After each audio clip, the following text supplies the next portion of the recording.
Yeah.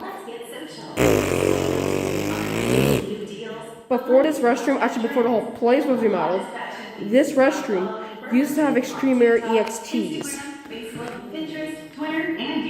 This one was made in 2020. And I believe this one was made in 2020 as well. Yep, this one was made in 2020. We're gonna do this one first. Interesting faucet here as well. This is located in Garden City.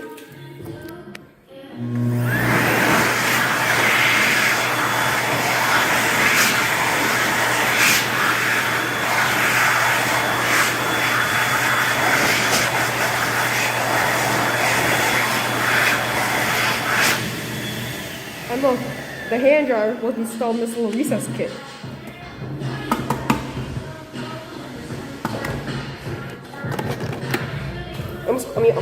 Never mind. I was gonna switch hands, but I guess I'll just do this one again.